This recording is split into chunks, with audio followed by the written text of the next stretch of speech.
Para pahlawan bangsa kita telah meninggalkan bagi kita suatu warisan yang amat mulia, yaitu semangat cinta tanah air, semangat bela negara, semangat bela bangsa.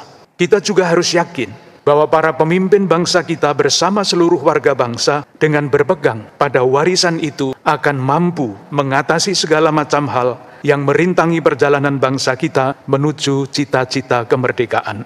Marilah kita mengambil tanggung jawab kita masing-masing, sekecil apapun, sebagai umat Katolik, warga bangsa, untuk ikut memastikan bahwa semboyan Indonesia tangguh, Indonesia tumbuh, sungguh menjadi kenyataan yang terus berkembang.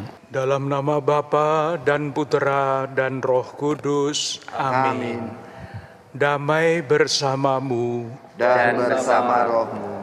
Saudari-saudaraku yang terkasih, dalam rangka bersyukur pada hari ulang tahun kemerdekaan ke-76 negara kita diajak untuk mengibarkan bendera merah putih sepanjang bulan Agustus ini. Ini adalah ajakan bagi kita semua untuk merawat dan mengembangkan semangat cinta tanah air yang diwariskan oleh para pendiri bangsa kita. Marilah kita berdoa bagi tanah air kita, supaya hari demi hari perjalanan menuju cita-cita kemerdekaan semakin terwujud, dan kita dengan peran yang berbeda-beda, sekecil apapun, mengambil tanggung jawab di dalamnya. Kita awali perayaan Ekaristi ini dengan mengakui dosa-dosa kita, agar kita layak merayakan misteri suci ini. Semoga Allah yang Maha Kuasa mengasihani kita, mengampuni dosa-dosa kita, dan menghantar kita ke hidup yang kekal. Amin. Saudari-saudaraku yang terkasih, kita sering mendengar pesan bijaksana. Jangan sekali-kali melupakan sejarah, karena kita bisa belajar banyak dari dan melalui sejarah itu. Di balik kata-kata Musa yang dikutip di dalam kitab Ulangan yang tadi kita dengarkan sebagai bacaan pertama, ada suatu sejarah panjang bagi satu bangsa. Bangsa itu adalah umat Allah perjanjian lama. Secara sederhana, sejarah itu bisa ringkas dan disederhanakan seperti ini. Kepada bangsa itu dianugerahkan 10 perintah Allah sebagai ketetapan dan peraturan yang mesti dijalankan agar mereka menjadi bangsa yang unggul. Saya kutip, supaya kamu hidup dan memasuki serta menduduki negeri yang diberikan kepadamu oleh Tuhan.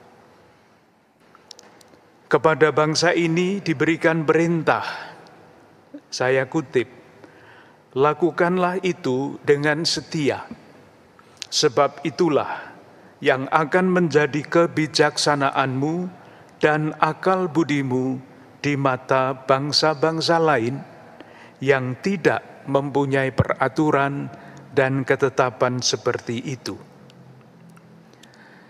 Ketika bangsa ini melakukan peraturan dan ketetapan itu dengan setia, buahnya adalah menjadi bangsa yang damai dan sejahtera. Bangsa-bangsa lain yang melihat mutu kehidupan bangsa itu berkata begini, saya kutip lagi, memang bangsa yang besar ini adalah umat yang bijaksana dan berakal budi. Bangsa besar manakah yang mempunyai ketetapan dan peraturan yang sedemikian adil, seperti seluruh hukum yang kubentangkan kepadamu pada hari ini. Dan memang benar, bangsa yang dipimpin oleh Musa menuju kemerdekaan ini menjadi bangsa yang besar, karena bangsa ini mempunyai kebijaksanaan dan akal budi dalam arti yang seluas-luasnya. Berbakti kepada Allah, dan atas dasar bakti itu membangun bangsa yang disegani oleh bangsa-bangsa lain. Namun, saudari-saudaraku yang terkasih, pada suatu titik ketika bangsa itu sudah mulai merasakan kesejahteraan, bangsa ini lupa akan sejarah mereka, akan asal-usul mereka.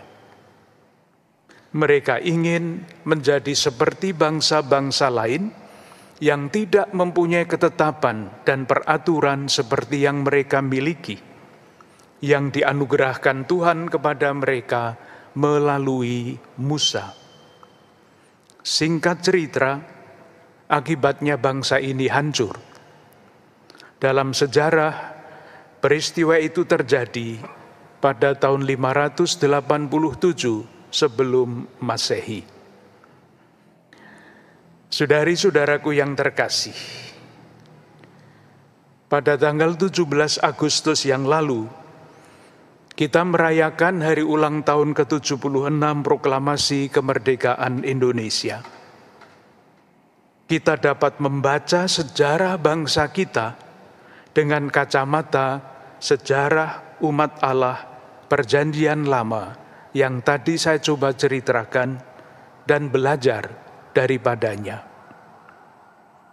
Kita bersyukur karena seperti melalui Musa, Allah menganugerahkan ketetapan-ketetapannya melalui para pendiri bangsa kita.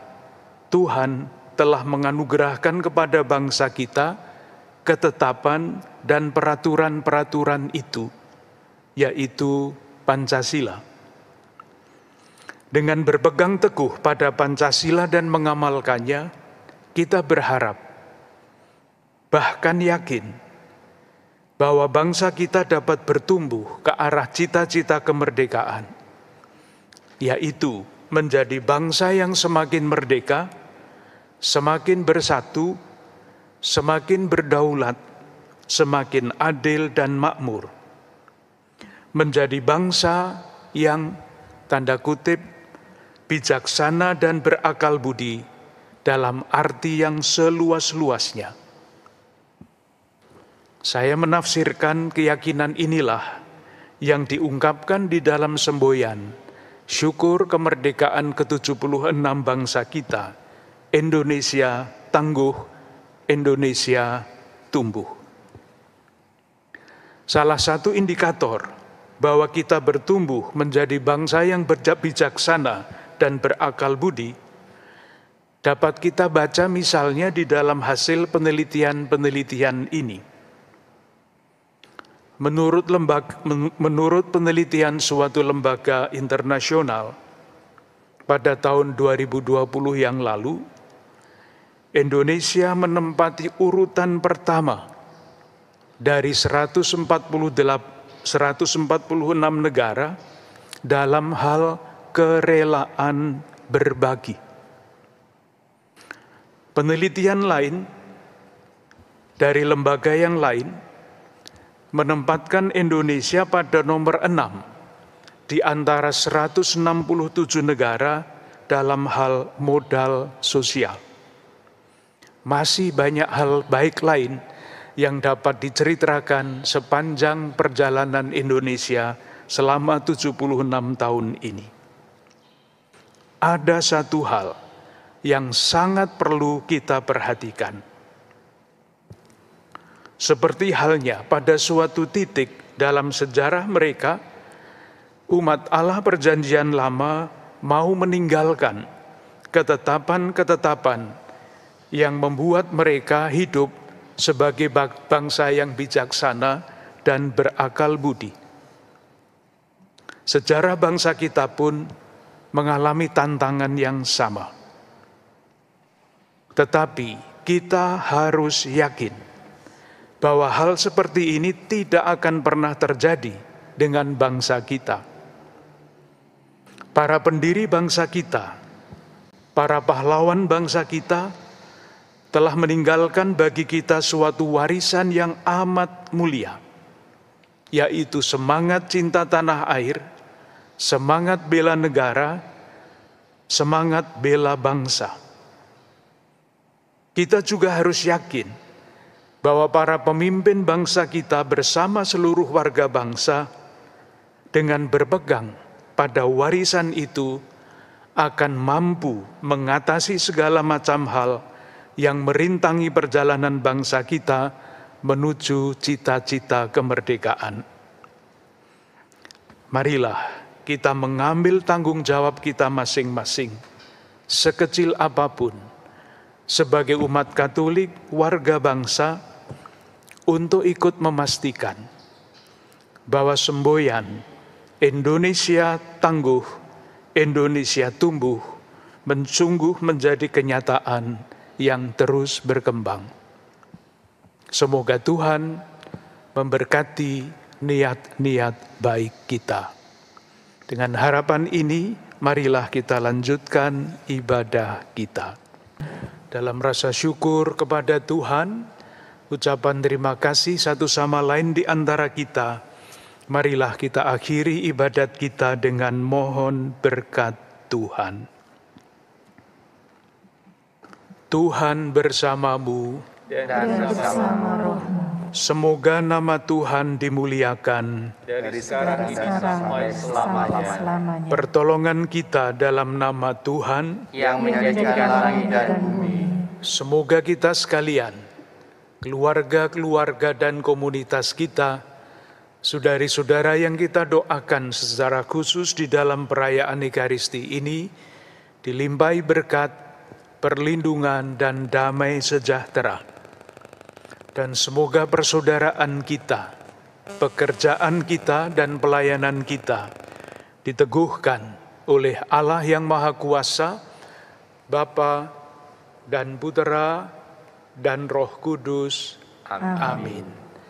Dengan demikian ibadah kita sudah selesai, kita diutus untuk mewartakan kebaikan Tuhan. Syukur kepada Allah. Selamat hari Minggu, salam sehat, berlimpah berkat untuk seluruh keluarga. Amin.